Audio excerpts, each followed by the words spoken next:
To the Hinckley Institute of Politics. My name is Lindsay Vickers, and I will be the host for today's Hinckley Forum. The Hinckley Institute of Politics was established in 1965 through the generous bequest of the Noble Foundation and Robert H. Hinckley. The Institute is dedicated to teaching students respect for practical politics and the principle of citizen involvement in government. The Hinckley Institute offers paid internships to students of all majors here locally in Washington, D.C., and in 55 countries around the globe. The Hinckley Institute also offers classes, the nation's only campaign management minor, week-long experiences to Washington, D.C., and over $70,000 in academic scholarships. We invite students to go next door or to our website, www.hinckley.utah.edu, for more information. The Hinckley Institutes of Politics proudly presents the 17th annual Rocco C. and Marian S. Siciliano Forum. This year's theme is the future of U.S.-Latin American relations. This is one of 21 events that will extend through next Monday. For a listing of all events, we encourage you to pick up a brochure at the back of the room. The title of today's forum is Education, Leadership, and Success. Carlos Martins, the English teacher who graduated more than 100 millionaires in Brazil. Courtney Macbeth, the Associate Director of the Hinckley Institute, will be introducing our guest. Carlos, thank you so much for making your way to Salt Lake City to be with us today, and thank you so much to Carlos's family who made their way from Utah County to the University of Utah campus to be here today. Carlos was born in Curitiba, Brazil. As a teenager, he learned English from Mormon missionaries. Later, he came to Utah and graduated from Brigham Young University with a bachelor's degree in computer science and statistics. After graduation, he returned to Brazil and opened Wizard Language Schools, a franchising system which in turn became the largest chain of language schools in the world. Last year, Carlos sold his business to British Pearson for $750 million, the largest acquisition made by Pearson outside the U.S. Carlos Wizard Martins is above all an educator. He has educated thousands and graduated more than 100 millionaires in Brazil. He is the author of the best-selling book, Awaken the Millionaire Within. In the LDS Church, he serves as a bishop. He is married to Vanya. They are the parents of 6 children and have 15 grandchildren. Most importantly, however, I want to note that Carlos Martins is perhaps the most genuine and kind person I've ever met, and I appreciate so much his friendship and his friendship to the Hinckley Institute, and also for his kindness in helping us send more than several dozen students to China to work in his Wizard language training school in China. And that was a remarkable experience for our students to be able to work for a Brazilian business in Tianjin, China. So with that, I'll turn the time over to my friend Carlos Martins.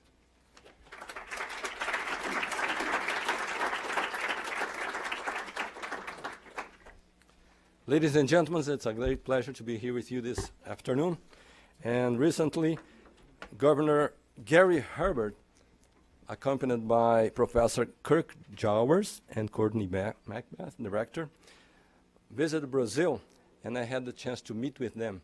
And that was when Professor Kirk Jowers made the invitation for me to attend this forum and speak to students, professors, and attendees.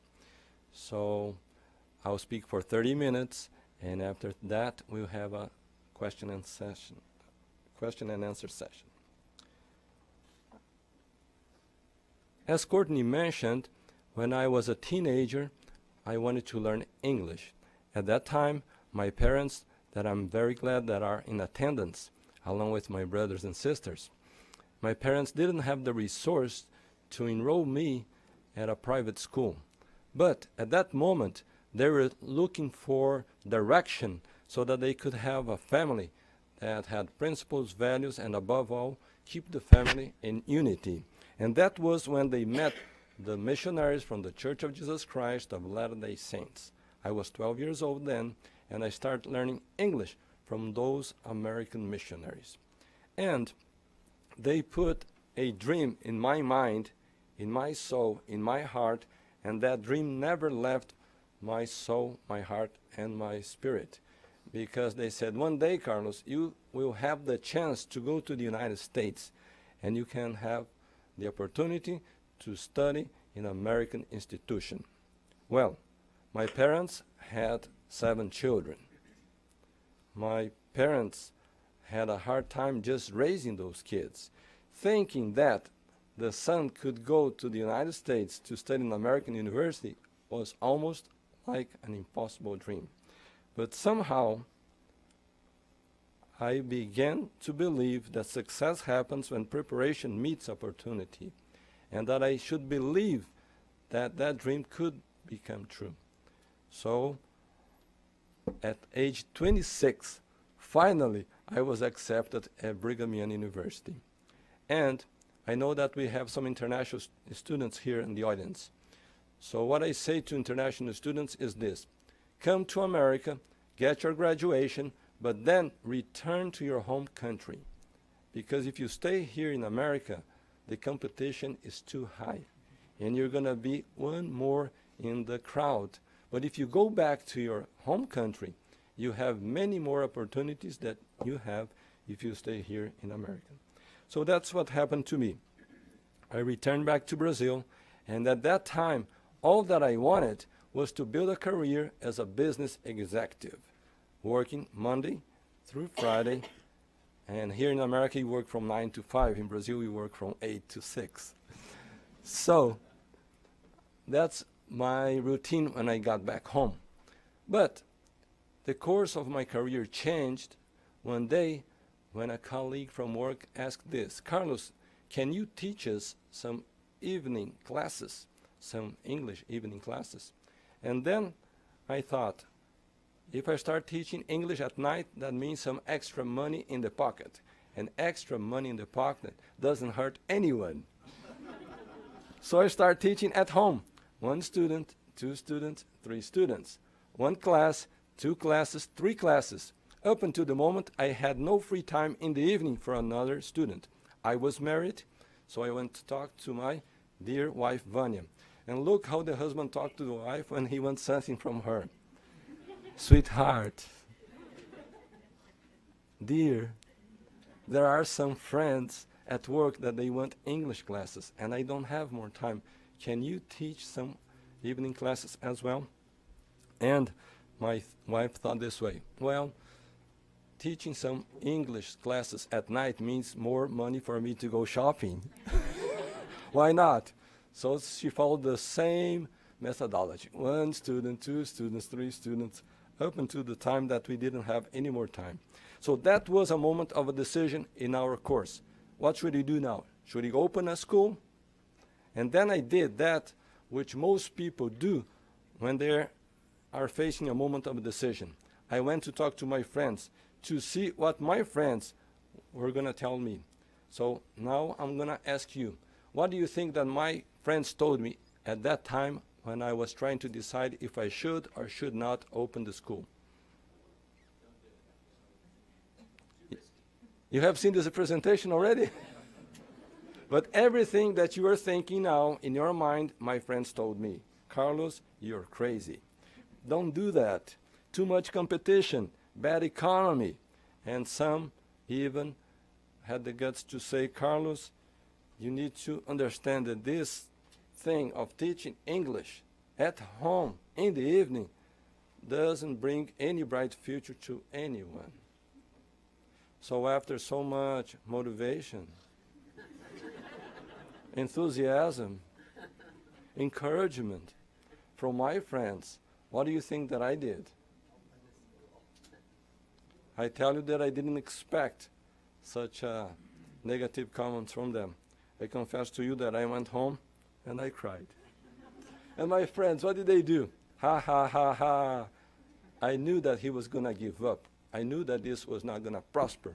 I knew that this plan was not going to succeed. Isn't this way that many times our friends react? You have a beautiful plan, project, you have so many ideals, and they have all the reasons why your plan is not going to work. Isn't that so? Well, time passed by. And today, I am the one that laughs. And some of my friends cry. And why is that some of my friends cry? Because maybe they also had some plans, some projects, some ideals, some dreams, but they were so focused on their fears, imaginary ghosts, that they never gave themselves a chance for their plan to come true. So now you know how Wizard started. Not only Wizard, but in time we made acquisitions of other companies, so that in total we built a chain of 3,000 schools, providing 45,000 jobs, servicing in 10 countries, each year teaching approximately 1 million students, $2 billion in sales each year, and as was announced here, we recently sold our business to Pearson for this very generous amount of money. So many people ask me, Carlos, how do you explain this success from coming from such a humble beginning, teaching at home, such a basic concept, to making a multi-million-dollar business? So if you want to know the answer, you must go to Amazon and make the download of this book, Awaken the Millionaire Within. It only costs $4.99. I'm not going to tell you the answer now, but you're going to find out through the Amazon, okay? It's been on the best-selling list for 3 years now. Now let me tell you a little bit about Brazil. Many of you have been to Brazil and are very familiar with our country. But in recent years, Brazil has become one of the world's largest producer of oils. Not only that, but 80% of the cars that are produced in the country, they have a second alternative as fuel. In other words, ethanol is the main source of fuel for the cars. You buy any car in the country produced in Brazil, you can either put gas or you can use ethanol in the engine.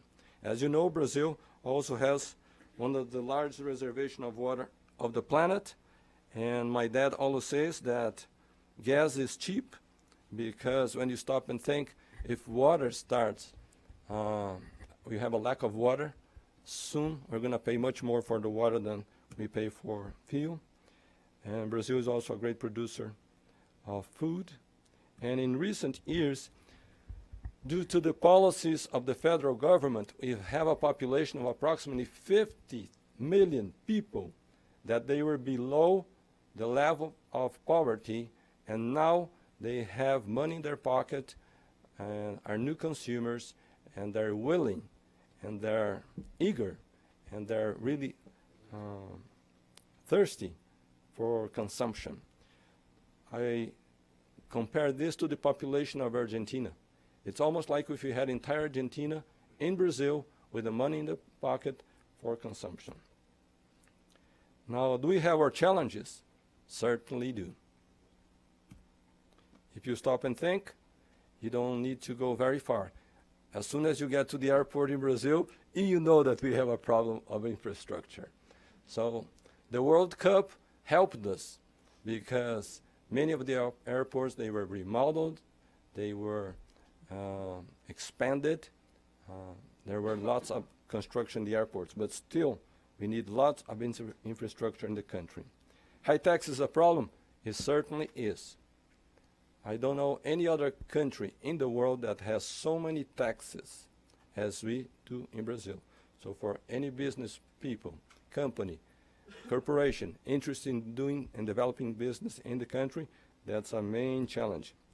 Labor laws, we don't understand, let alone foreigners investors don't understand, because it's such a mess that you need to have lawyers to protect you as an investor, or else you're going to get ripped off for sure.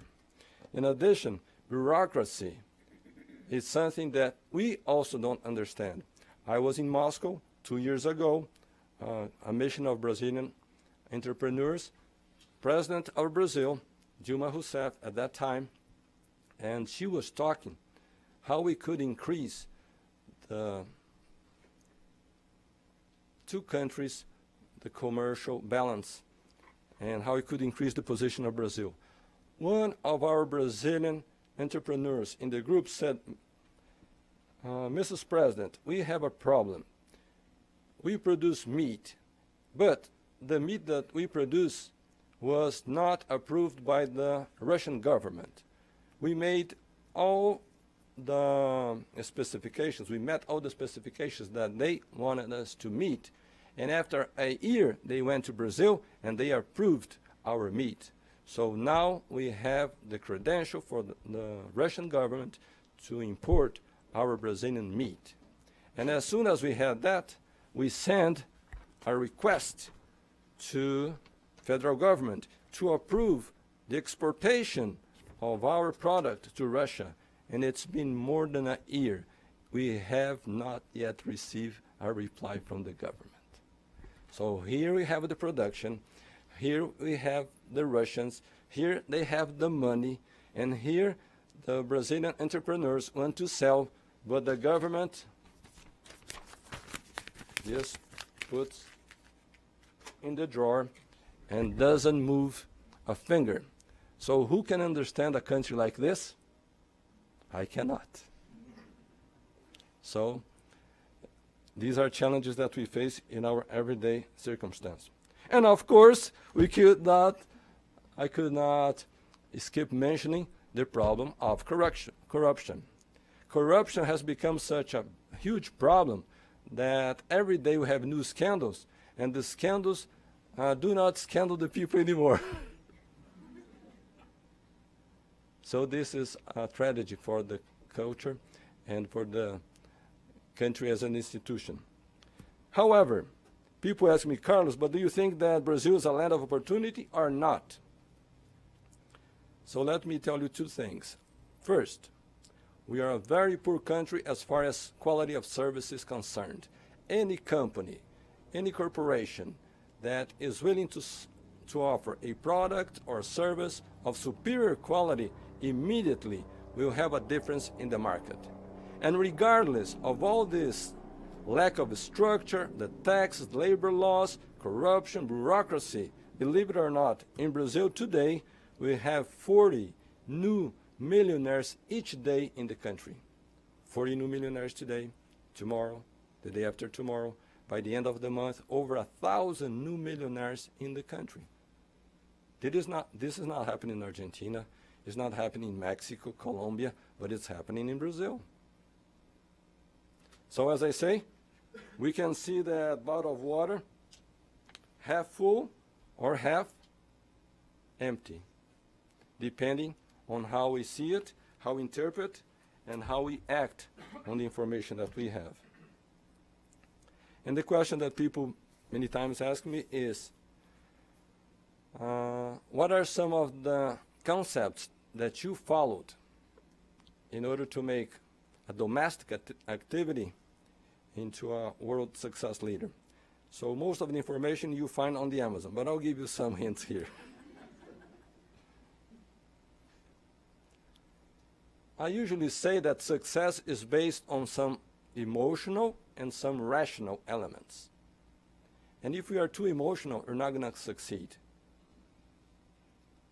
Courtney and I know a professional, very qualified professional, who 2 or 3 weeks ago lost her dog. Right, Courtney? And she just panicked. She paralyzed. She cannot move. She had lots of projects that she was conducting, and for 3 weeks, she's not being able to function because she lost her dog. Dear friends, I love animals. I love pets. But whatever happens to my pets, life goes on. We have bills to pay at the end of the month, right, Courtney? So we must be able to balance our emotional elements with our rational elements. And if the individual is too rational, also doesn't work. So this combination is deeply necessary. So on the emotional element, let's think for a moment. In your past, some of the students here don't have too much past, right? But in our past, your past and my past, do you think that we made mistakes, we made wrong decisions, we took the wrong course, we had some loss, we had some disaster, accident happen to us? Certainly we did. Now I found out that those people that succeed, they're able to abandon those negative situations from the past, and they're able to project themselves into a new scenario. And unfortunately, there are many, many people that are tied to the past. Do you know people like this? I know. And do you know what happened to these people? They do not prosper because they spend all their energy, all their capacity, all their talent suffering from past mistakes, situations that were negative, and there's nothing that they can do in order to change what happened 5, 10, 15 years ago. Now I found out, and you see this when you buy the book on the Amazon, that I described 2 major reasons why we have so many poor people in the world. And it doesn't matter if we live here in the United States, Canada, Asia, Europe, or Latin America. There are 2 reasons. I'm going to explain one now, and later on I'll explain the second. Did you know that the poor has a poor way of thinking? Poor people have a poor way of thinking. They do or they do not? They do. And most poor people, they think this way. My grandparents were poor. My parents were poor. I was born poor. I will die poor. Are there people that think this way? There are. And do you know what's going to happen to these people? They're going to die poor because they have already accepted poverty as a permanent condition. And those that succeed, regardless of their negative situation in the present, they're able to see themselves, visualize themselves, project themselves into a new scenario of success, of achievement, of realization. I found out also that all those people that succeeded, they were able to create and develop a great team of professionals. Now, when we hire a new employee to our company, we expect him to come 100% ready to produce results the next day. Isn't it so? I found out that this does not happen. We need to develop, to invest, to train, to qualify, to prepare that team. And some companies do this very well, and others do not. Those that do, they reach the results that they desire. And those that do not, of course, they stay behind. Principle number 4, focus on the client. I found out that the company is a reflection of the image of the one that leads the company. So if he's a lawyer, all the contracts will be in perfect shape, with due respect to our lawyers present. If he's an accountant, the accounting part of the company is going to be 100% very well done. If he's a technician, I'm sure all the systems are going to be working perfectly.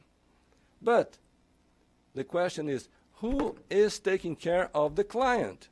And if you don't have focus on the client, we can have the best contracts, we can have the best system, we can have even the best product. But if we don't focus on the client, we're not going to go too far. Concept number 5. I found out that each business needs to have a specific strategy of growth, development, and expansion. And this strategy, in the beginning, it's in your mind. And you must be able to remove the strategy from your mind and make a cycle of success in a way that the strategy becomes a plan of action. What you're going to do first, in the second stage, third stage, until the end of the project. And I found out also that many people, they are great planners, but are very poor executors. So we need to plan well. Yes, we must plan well. But then we must execute the plan that we planned. And then when we go out to the market, when we go out to the street, when we go out to the client, we're going to find out that some plans work and some plans do not work. And that's the point when some people give up because they think, well, the plan was so good, so well, but it didn't work. Dear friends, not every plan is going to work every time. Some plans will work and some plans will not work. That's why we have the moment of assessment. And the next step is correction. What's working? We're going to perpetuate.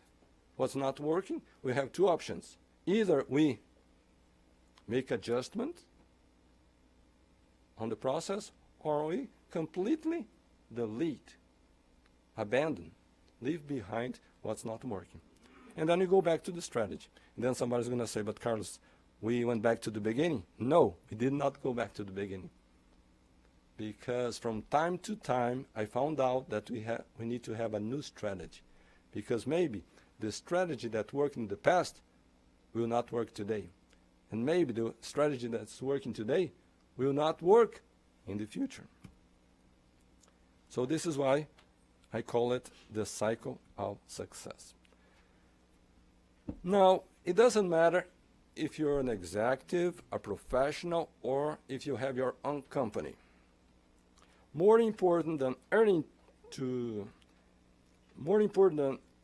knowing how to earn your money is how you develop the ability of saving, the ability of making a reservation each month of part of that income. And then I proposed a question. Is it easier to earn or to save? And then we're going to find out soon that's much easier to earn. If you go downtown Salt Lake now and you stop 100 people and we ask them, do you earn money, do you have salary, or you earn or had salary in the past? 100 people will say to us, yes, I know how to earn. If we ask the same 100 people, every month, do you put some money apart? Do you save part of what you receive as your income? From 100, how many people will say yes? 1? Maybe 2? Who knows? 3? Hardly 4? Very difficult. 5? Unfortunately, my dear friends, that's the reality. And this is the second reason why we have so much poverty in the world today. Regardless of the country, regardless of the culture, people will only prosper if they learn how to save. This means that part of what you earn every month does not belong to you. Part of your income each month belongs to your creation of your future wealth. But if you never stop to create your wealth, you're never going to have your wealth. And if you don't do this for yourself, nobody is going to do it for you. So, dear friends, we're going to take a test now to measure the financial stability of each one of you that's present at this presentation. Can we? Doesn't take more than 30 seconds. Think for a moment that you don't have any new income. You're not going to receive any wages, salaries. No new money is going to come to your hands. And you have to survive only with the money that you have accumulated over the years. Question: how long would you be able to survive? I see some happy faces in this audience. And I see some non-happy faces in the audience. I proposed this question in Brazil recently, and one girl raised her hand and said, Carlos, I would be able to survive for another 6 hours. Do you learn how to save in poverty or in wealth? In poverty. Because if we never learn how to save when we are poor, we will always be poor. So, if anybody in this audience this afternoon consider himself in a state of poverty, you're in the best moment of your life to make a big change. and start saving. Beginning now. Okay, and concept number 7, seek your divine origin. Do you know what I found out? People that lead a life of faith, regardless if he's a Christian or Jewish, Buddhist or Muslim, he is connected with his divine source. And he faces life with a positive attitude, with confidence. He is able to deal better with his co-workers, with his business partners, with his clients, with people in general. He overcomes his difficulties in a more positive way. He faces challenges in a more positive attitude. At the end, he has much more confidence in himself and in others. So, even as a matter of intelligence, I encourage people to seek the guidance, direction, and inspiration from God that will be able to give you answers to whatever situation you find yourself in, regardless if it's professional, if it's family, it's business, it's financial, education, academy, politics, doesn't matter. I very much like that. I like very much that verse from Matthew 7:7 that says, "Seek and you will find. Ask and you will receive. Knock and it will be open unto you." Verse 8 is very good too. It says that everyone that seeks finds, everyone that asks receives, and everyone that knocks to him it shall be open. So I end my presentation at this moment saying, if you're really after success, believe in yourself, believe in God, believe in the people around you, believe in your dreams, whatever dreams you might have, and believe in your infinite potential. Thank you very much.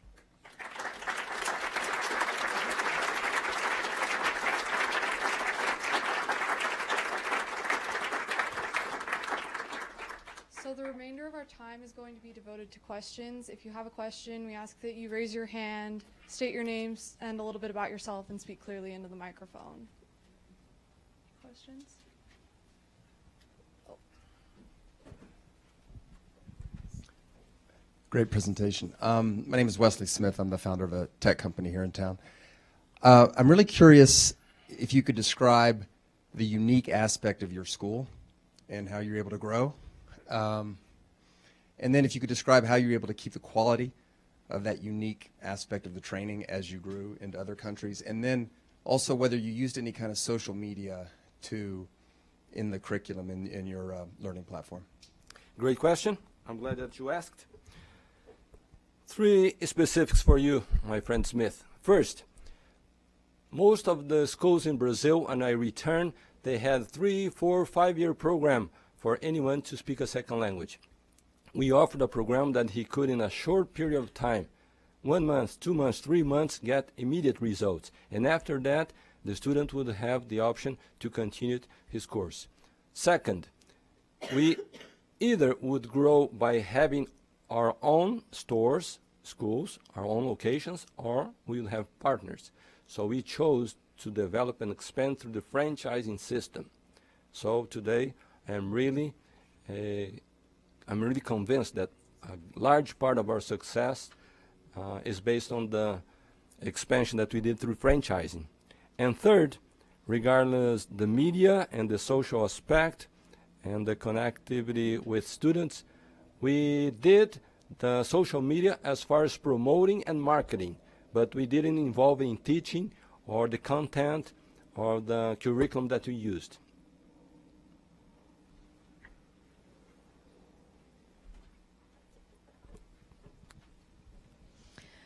Thank you, Carlos. My name is Carolina. I'm also from Brazil. I'd like to ask you, what are your thoughts and advice to entrepreneurs who seek a development of business in a franchise structure, please? You're talking about the United States, you're talking about Brazil platform? United States, please. 3 counsels, advices, hints I give to anyone that is interested in opening their business. If you don't want to take too much risk, franchising is a great chance because you get a brand that's already recognized by the public. You get a line of products and services that have been tested, tried, and they have proven that are successful. In addition, you have a large format of training that the franchisor offers you as a new franchisee. In addition, you get all the transfer from the accumulated years of experience from that chain to your new location. And most importantly of all, you get the marketing that has been done over the years accumulated to that brand name that you are going to explore, and your immediate recognition between the public, before the public that you are going to explore. So franchising, I really recommend.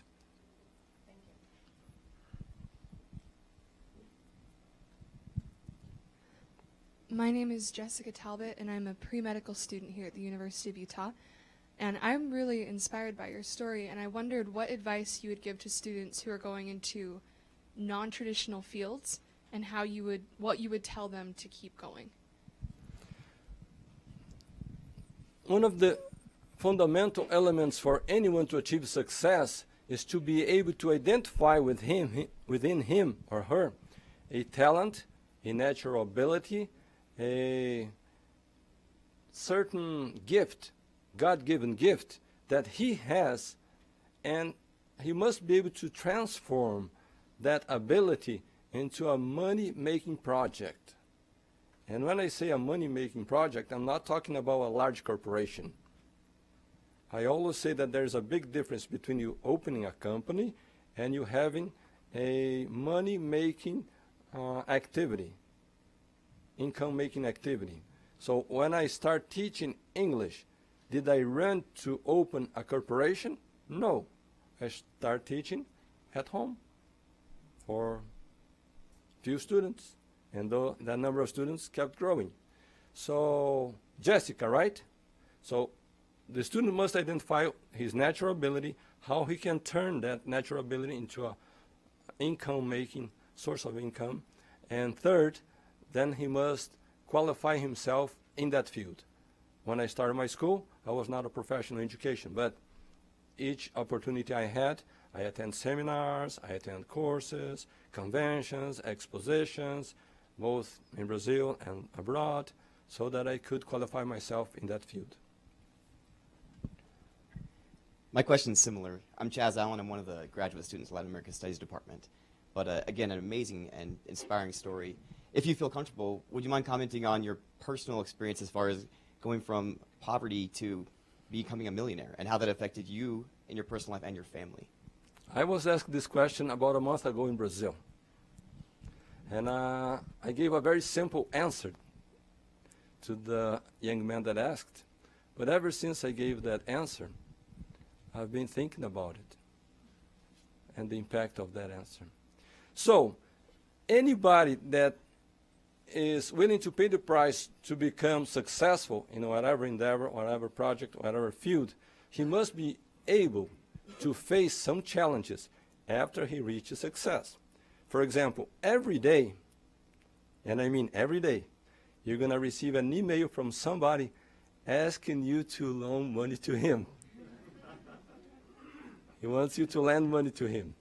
So you must be ready to face this. Every day, somebody wants you to employ him because he thinks in the entire world you must employ him. So you must have a way to deal with that. Every day, somebody wants to sell you a product or service to your company because they think in the entire world your company is going to be able to save his company. Every day, somebody's going to try to sell you some very exotic thing, an island in the Pacific, the most gorgeous yacht, this recently brand new launched new plane that only you can buy. And fifth, you got to be ready that once in a while, Courtney and Kirk will send you an email inviting you to come to Utah to speak to students. So if you're ready to face all these situations, you're ready to face success.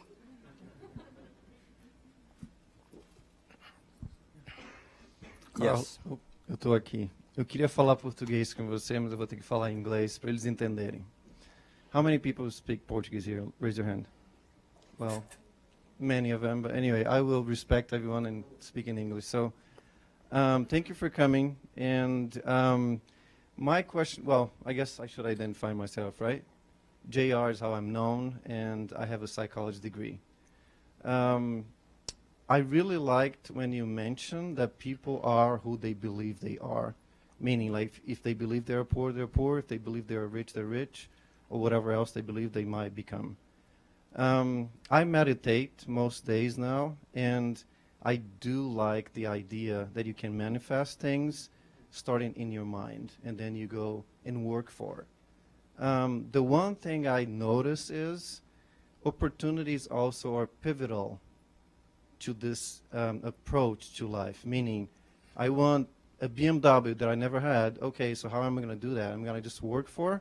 Or am I going to dream about? Or am I going to manifest in some way, physically? I don't know all the answers for that, but I do know the opportunities, for example, like a really good job opportunity. I'm sorry? Yes. I'm trying to summarize, but anyway, so how will you go about to manifest your ideas?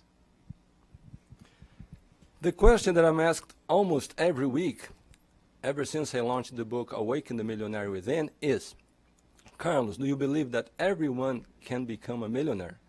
And my answer to this question is yes, based on 3 conditions. First, the individual must have the desire to achieve this status. Not everyone is going to become a millionaire just by not thinking or desiring or visualizing or planning or preparing for it. So desire is the first step. Second, desire is not only enough. He must be able to transform, to change, to turn that desire into a business plan that he is able to meet the needs of the market on a broad scale. You cannot start a business that you're going to meet the needs of your street, your neighborhood, your city. You must meet the needs on a large scale. And third, you must follow the rules, the principles, concepts, and the laws that turn the condition, financial condition of individual, how he is today, and turn into a successful financial individual. So anyone that has the desire, turn his desire into a business project on a large scale, and follow the financial rules, he will achieve the condition of a new millionaire. We have one more question, and then our time is up. Carlos, my name is Jimmy Peixoto. I'm from Brazil, and I'm the founder of a company down there that we help companies sell unsold inventory in exchange for helping some of the charities that we work with in Brazil. But similar to Overstock.com here in America. We're trying to bring the company here to America. We're in the process of raising capital, and it's extremely hard. And I want to know, in your business, did you ever go raise capital? How was it? When was the time when you said, I need a partner to make my business bigger, and how did you go about selling your business to them? So I'm sorry to disappoint you, but I never needed the money. From that day that I start teaching at home, 1 student, 2 students, 3 students, I start making extra income, and it has never stopped up until now. So I never went to the bank, I never went to the government, never went to any financial institution to ask for a loan.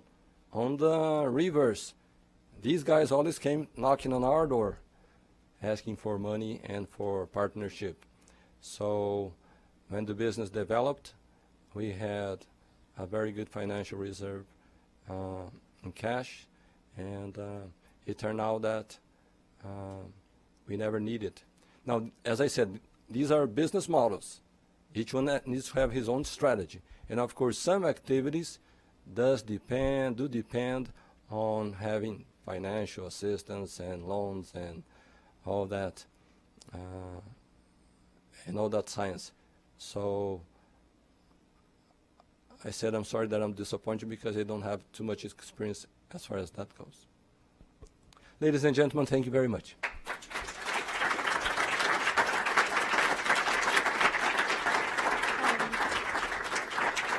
We're going to turn things over to Kirk Jowers now, and he's going to wrap the forum up. Carlos, thank you so much. It really does show that it pays to go to breakfast. Carlos and I went to breakfast about 7 years ago. Had no idea who this guy was that they wanted me to meet, but I loved him, and it started a friendship, and I'm grateful that you're here. I'm grateful that you've proven the need for our new building, which we'll break ground on next year. We've got people in various rooms watching on closed circuit. So I appreciate all of those people who couldn't see him in person, that you're able to hear him this way, as well as radio and the other things. Finally, twice a year, the Hinckley Institute recognizes two people as Hinckley Fellows. Some of our past fellows have included authors Thomas Friedman and Malcolm Gladwell, former presidential candidate Mitt Romney, former Prime Minister of Israel Yitzhak Rabin, and Oslo Peace Accord, Yair Hirschfeld, and the list goes on. For this semester, and what it does, it recognizes someone who has lived a lifetime of service and commitment to ideals, commitment to improving the intelligence and the ability of people to succeed, whether through public service or otherwise, and also has been willing to come and participate at the Hinckley Institute. And you have been doing that for the last 7 years, and of course have spoken here today. So if you wouldn't mind come up and receive this plaque as our 2015 Hinckley Fellow. Thank you so much. Thank you. We'll put that out there. Thank you very much. Thank you. Thank you. Thank you, everyone, for coming. This is one forum out of 21 events, public events, in the next over these past 8 days, including ambassadors and other leaders from Latin America, as well as coming in from Washington, D.C. and otherwise. We encourage you to pick up a brochure or go to our website and attend as many as you can. We appreciate your attendance today. Thank you.